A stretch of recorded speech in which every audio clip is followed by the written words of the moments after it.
ప్రియులారా, ప్రార్థన చేసుకుందాం. సర్వ సృష్టికర్త, జీవాధిపతి అయినటువంటి యేసయ్య, మీకే స్తోత్రాలు. ఆరాధన కార్యక్రమాన్ని ప్రారంభిస్తూ నాయనా, ఇదిగో తండ్రి, మీ చిత్తము కొరకు ఎదురు చూస్తూ ఉన్నా. ఆరాధన అంతటిని మీకు అప్పగిస్తూ ఉన్నా. మీ పరిశుద్ధాత్మ ద్వారా నడిపించమని ప్రార్థిస్తూ యేసు ప్రభు వారి పరిశుద్ధ నామమున వేడుకొనుచున్నాము తండ్రి, ఆమేన్. ప్రియులారా, ఆంధ్ర క్రైస్తవ కీర్తనల పుస్తకం నుండి 654వ కీర్తన. సియోను పాటలు సంతోషముగా పాడుచు సియోను వెళ్ళుదము. ఈ కీర్తన ద్వారా ఆరాధన కార్యక్రమంలో ప్రవేశిద్దాం. సియోను పాటలు సంతోషముగా పాడుచు సియోను వెళ్ళుదము. సియోను పాటలు సంతోషముగా పాడుచు సియోను వెళ్ళుదము. లోకాన శాశ్వతానందమేదియు లేదని చెప్పెను ప్రియుడెసు. లోకాన శాశ్వతానందమేదియు లేదని చెప్పెను ప్రియుడెసు. పొందవలేని లోకమునందు కొంతకాలమెన్నో శ్రమలు. పొందవలేని లోకమునందు కొంతకాలమెన్నో శ్రమలు.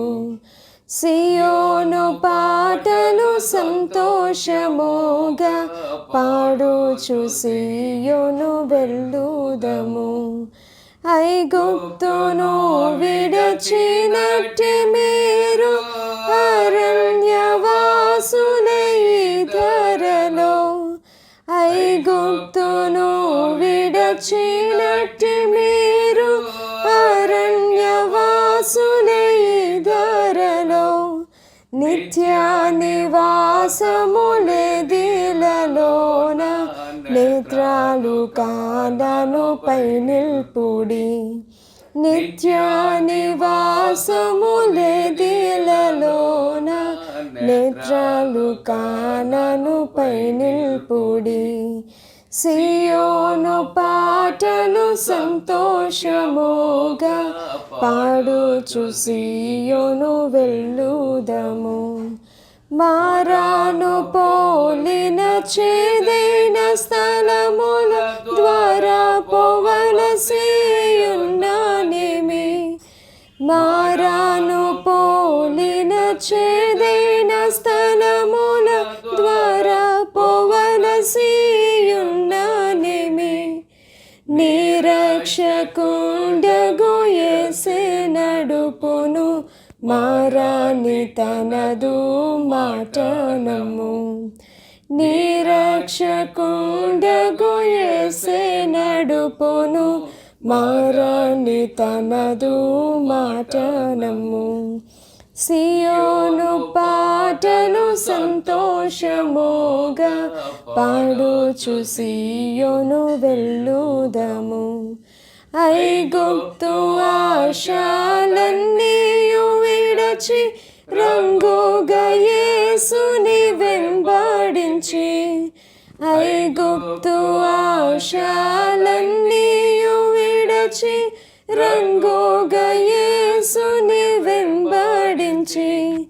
పాడైన కోరహు పాపంబు మాని విధేయులై విరాజిల్లుడి.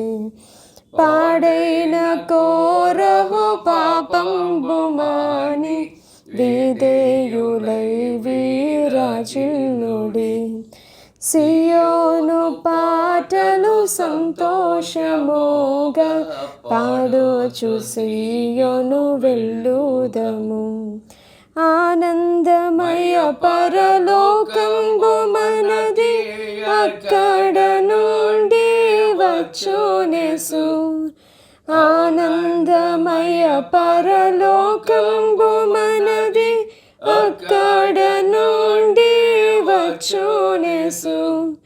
సియోను గీతము సొంపుగా కలసి పాడేదము ప్రభు యేసుకు జై. సియోను గీతము సొంపుగా కలసి పాడేదము ప్రభు యేసుకు జై. సియోను పాటలు సంతోషముగా పాడుచు సియోను వెళ్ళుదము.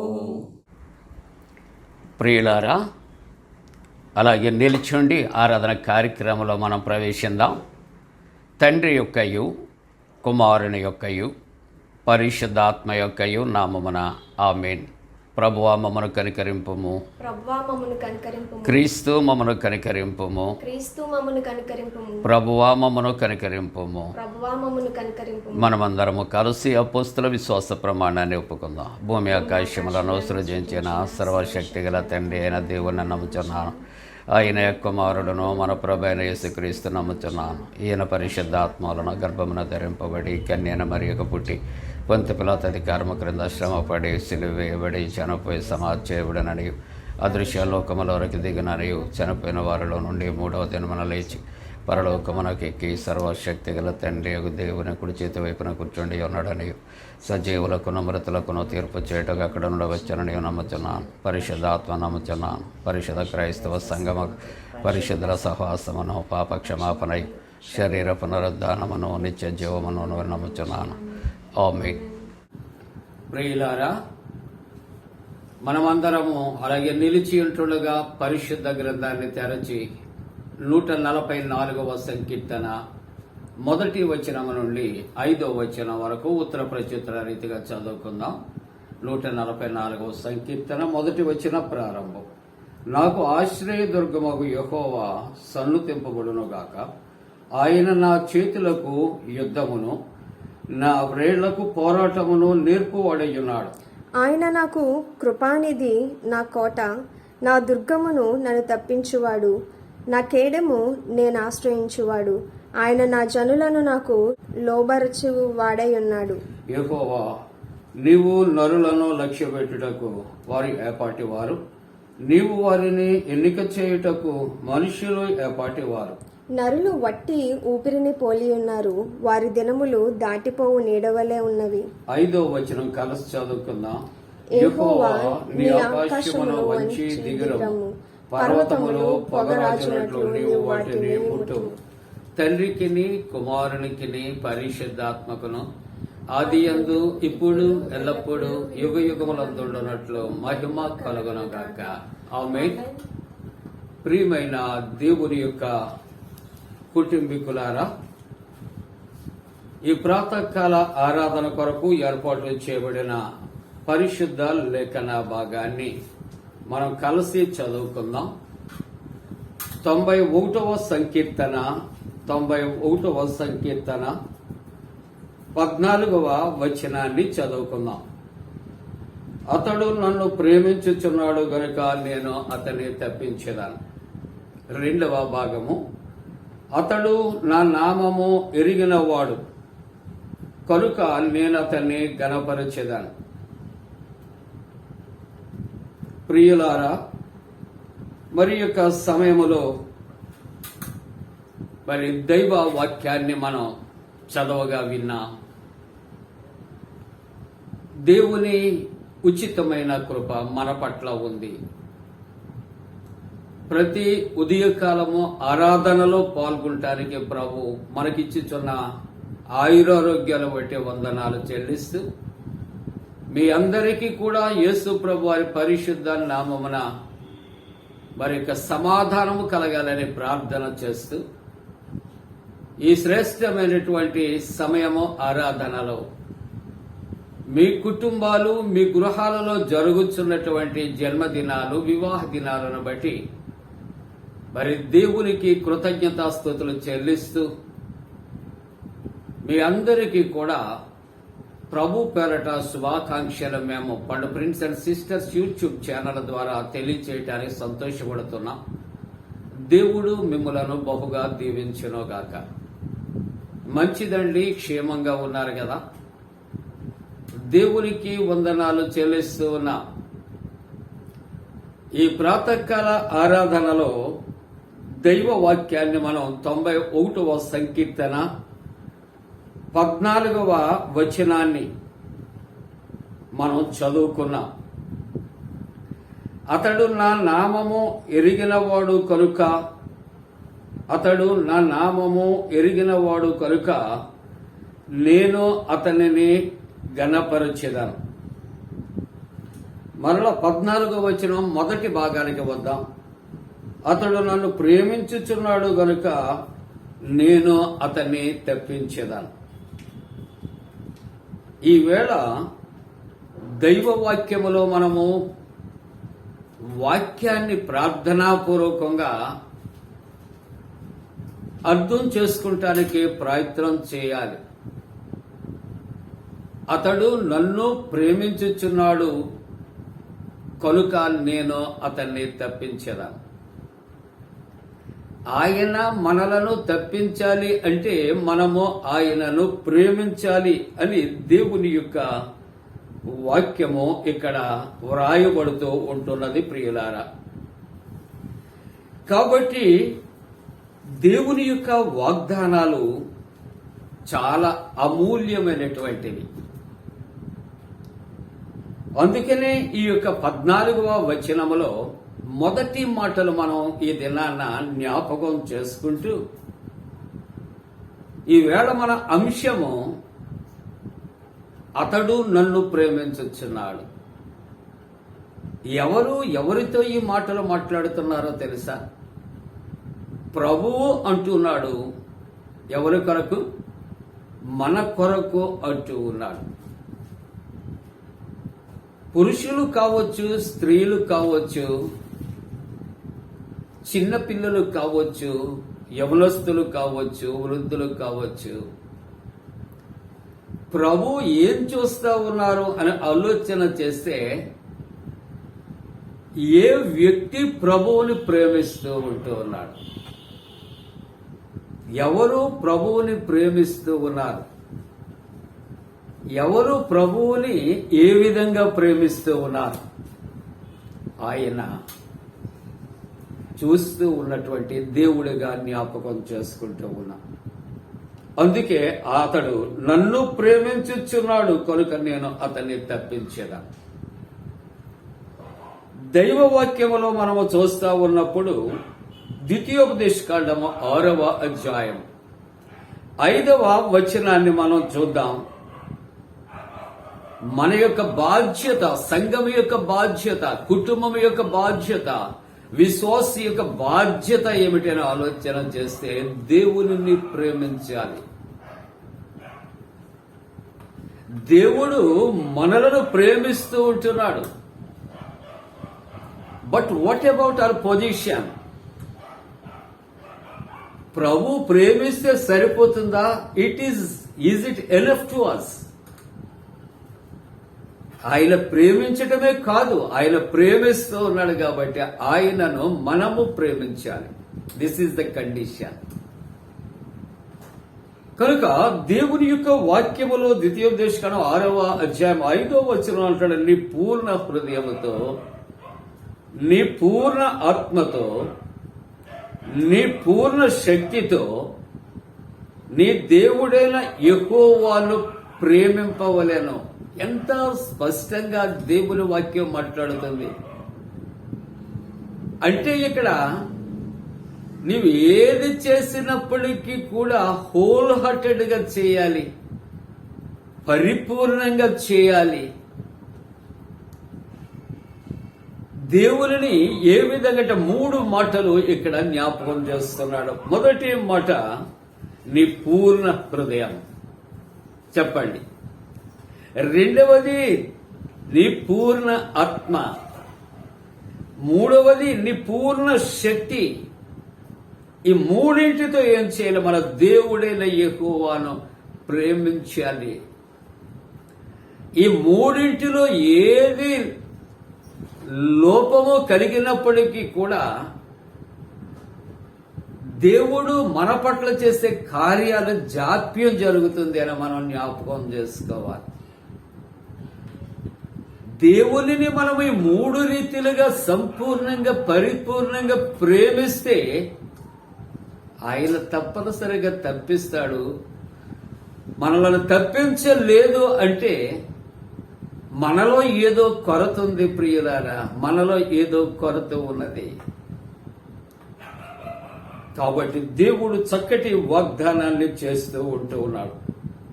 ప్రేమ ఎంత గొప్ప దేవుడండి, ప్రేమ అయ్యున్నటువంటి దేవుడు. మనం ఆయన ప్రేమిస్తే ఆ ప్రేమ ఫలమే మనల్ని తప్పించటానికి కారణమవుతుందనే మాట జ్ఞాపకం చేస్తూ సామెతల గ్రంథంలో 8వ అధ్యాయంలో 17వ వచనములో ప్రభు అంటున్నటువంటి మాటలు, నన్ను ప్రేమించు వారిని నేను ప్రేమించేదని మొదట నేను ప్రస్తావించాను ప్రియులారా. ఎవరిని ప్రభు ప్రేమిస్తాడు అంటే ఇట్స్ ఫ్రమ్ అవర్ సైడ్, మన పక్షముగా, మన యుద్ధ నుండి, మన దగ్గర నుండి మొట్టమొదట మన ప్రేమను ఆయన కోరుకుంటూ ఉన్నాడు. అందుకే అంటాడు ఇక్కడ చక్కగా మాట్లాడుతున్నాడు, నన్ను ప్రేమించు వారిని. ఆ మాట ఇంకొంచెం విపులంగా మనం చెప్పుకుంటే, నన్ను ఎవరైతే ప్రేమిస్తారో వారిని మాత్రమే అనే మాటలు ఇక్కడ ఆ మాటలు భావం కల్పిస్తూ ఉంటున్నాయి. మనం ఆయన చేత ప్రేమించబడాలని ఆశ మనం కలిగి ఉంటే మన వంతు మనం చేయవలసినది మనము ప్రభువుని ప్రేమించాలి. అలాగనే ఇక్కడ దేవుడు దావీదు కొరకు ఇస్తున్నటువంటి ఒక మంచి సాక్ష్యం. దావీదు ఊరియా భార్య విషయంలో తప్ప యథార్థవర్తనుడు అంటాడు. నా చిత్తానుసారుడు అనే మాటలు దావీదు కొరకు యెహోవా దేవుడు ఆయన మాట్లాడుతూ ఉంటున్నాడు ప్రియులారా. యథార్థవర్తనుడు, నా చిత్తానుసారుడు. దావీదు చక్రవర్తి తనకు దేవుని పట్ల కలిగినటువంటి ప్రేమ ఎటువంటిది అని మనం చూస్తే, దేవుని నామానికి అపకీర్తి కలగటానికి, అగౌరవము కలగటానికి ఇష్టపడేవాడు కాడు. అందుకనే శక్తికి మించినప్పటికీ కూడా దావీదు గొల్యాతుని చంపటానికి కలిగిన కారణం ఏమిటంటే, జీవము కలిగినటువంటి దేవుని సైన్యములను తిరస్కరించాడు. అది దావీదు సహించలేకపోయాడు. కనుక సమూయేలు మొదటి గ్రంథం 17వ అధ్యాయం 26వ వచనంలో అంటాడు దావీదు, ఎవరితో అంటున్నాడు? గొల్యాతుతో ఆయన మాట్లాడుతూ, జీవము గల దేవుని సైన్యమును తిరస్కరించటకు. ఎవరిదండి సైన్యం? ఏదో దేవునిది కాదు, జీవము కలిగిన దేవుని సైన్యమును తిరస్కరించుటకు ఈ సున్నతి లేనటువంటి ఫిలిస్తీయుడు ఎంతటి వాడు, ఎంత అతడు నిజంగా దేవుని పట్ల గౌరవ భావము కలిగి ఉన్నాడు. దేవుని సంగమున ఫిలిస్తీయుడు తిరస్కరించుట తాను చూడలేకపోయాడు, వినలేకపోయాడు, సహించలేకపోయాడు. కాబట్టి ఆ గొల్యాతు ఎదుట ఒక విధంగా దావీదు సవాలు చేస్తూ ఆయన సమూయేలు మొదటి గ్రంథములో ఈ 17వ అధ్యాయం 45వ వచనములో ఆయన అంటాడు, అయితే నీవు తిరస్కరించిన ఇశ్రాయేలీయులు సైన్యములకు అధిపతి యెహోవా పేరిట నేను నీ మీదికి వచ్చుచున్నాను. ఎవరి మీదికండి? ఎవరైతే యెహోవా దేవుని సైన్యములను తిరస్కరిస్తూ ఉంటూ ఉన్నాడో, ఆ తిరస్కరించబడినటువంటి యెహోవా దేవుని యొక్క నామము పేరిట నీ మీదకు వస్తున్నానని చెప్పి 46వ వచనంలో, ఈ దినమున యెహోవా నిన్ను నా చేతికి అప్పగించు ఉన్నాడు. ఎంత హౌ డేర్ టు సే, ఎంత ధైర్యం కలిగి ఉన్నాడండి, ఎంత నమ్మిక కలిగి ఉన్నాడండి. ఈ 17వ అధ్యాయం 51వ వచనములో వాడట చాలా హంగామాతో దావీదు మీదకు వచ్చినప్పుడు ఇతడు ఒక రాతిని తీసుకుని ఉరిశేలలో పెట్టి ఒకే ఒక మాట అంటున్నాడు, యుద్ధము యెహోవాదే. ఆ ఒరిస్సేలను త్రిప్పి కొట్టినప్పుడు నుదుటికి తగలగా 51వ వచనంలో ఉన్న మాట, వాడు బోర్లా పడగా దావీదటండి వాడి దగ్గర ఉన్నటువంటి పరిగెత్తుకుని పోయి ఫిలిస్తీయుల మీద నిలుచుండి వాని కత్తి వరదూసి దానితో వాని చంపి వాని తలను తెగవేశానంటే దావీదులో అంత కక్ష పెరగటానికి కలిగిన కారణం జీవము కలిగిన దేవుని సైన్యములను తిరస్కరించట సహించలేకపోయాడు. అంటే దేవుని దావీదు ఎంత ప్రేమ, ఎంత భక్తి కలిగి ఉన్నాడో మనం చూస్తూ ఉంటున్నాం ప్రియులారగా. సమూయేలు మొదటి గ్రంథములో 18వ అధ్యాయములో 11వ వచనములో ఇక్కడ ఒక మాట మనకు కనిపిస్తున్నది. ఒకప్పుడు సౌలు చేతిలో ఒక ఈటె ఉండగా ఆ సౌలు తన చేతిలో ఉన్నటువంటి ఈటెనటండి దావీదు మీద అతడు విసిరినప్పుడట, లేకుంటే దావీదును పొడిచినప్పుడు అది తప్పించబడి గోడకు అది బిగిసుకుని అతని ప్రమాదములను తప్పించబడినట్లుగా దైవవాక్యము రాయబడుతుంది. అదే మాటలు అంటాడు, ఒకప్పుడు సౌలు చేతిలో ఒక ఈటె ఉండగా దావీదును పొడిచి గోడకు బిగించదననుకొని సౌల ఈటెను విసిరేను, అయితే అది తగలకుండా 2 మారులు తప్పించుకున్నాను.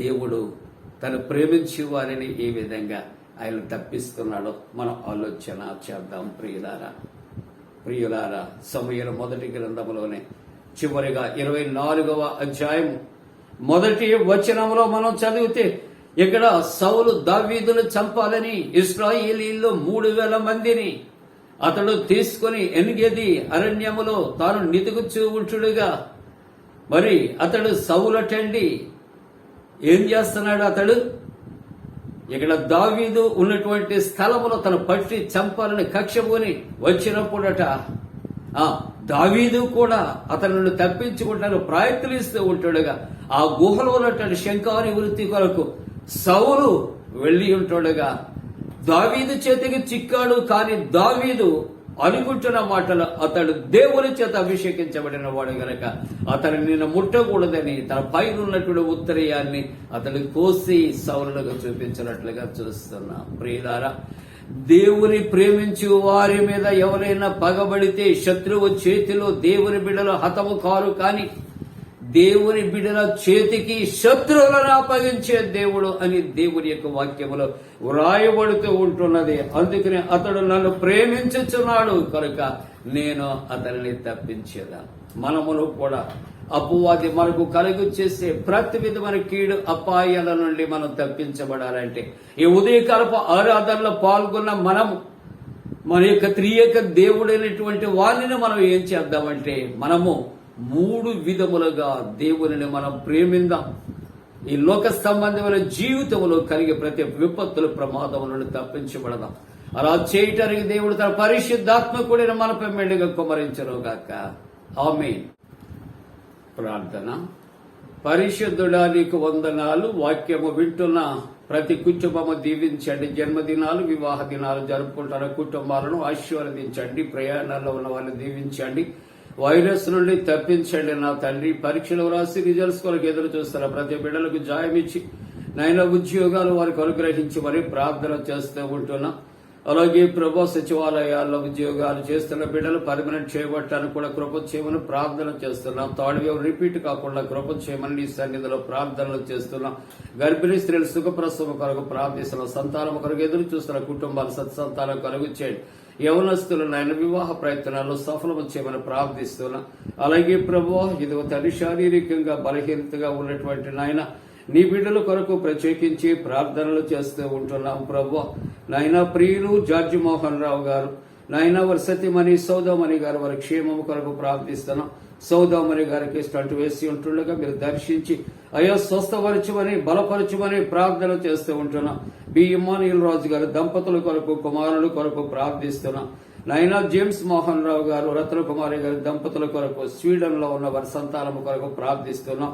వీర్రాజు గారు నాయన వారి కుటుంబము బిడ్డల కొరకు నీ సన్నిధిలో ప్రార్థిస్తూ ఉన్నాం.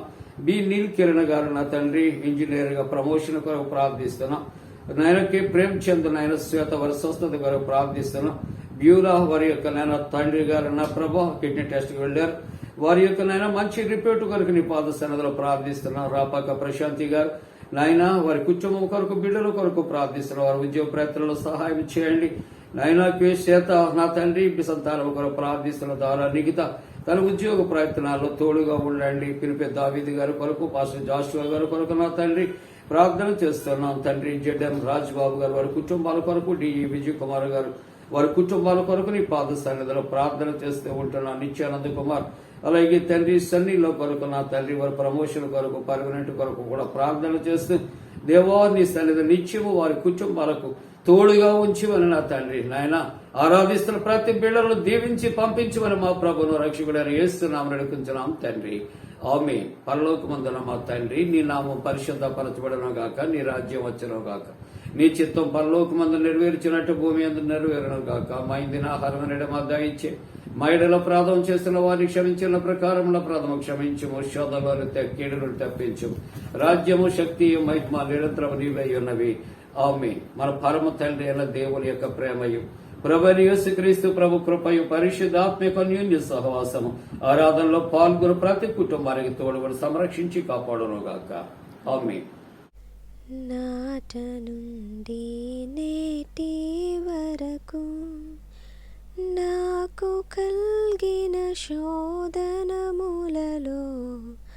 నాట నుండి నేటి వరకు నేటుగా నన్ను కాచిన వాడవు నీవుగావా ఓ నా తండ్రి. నిన్ను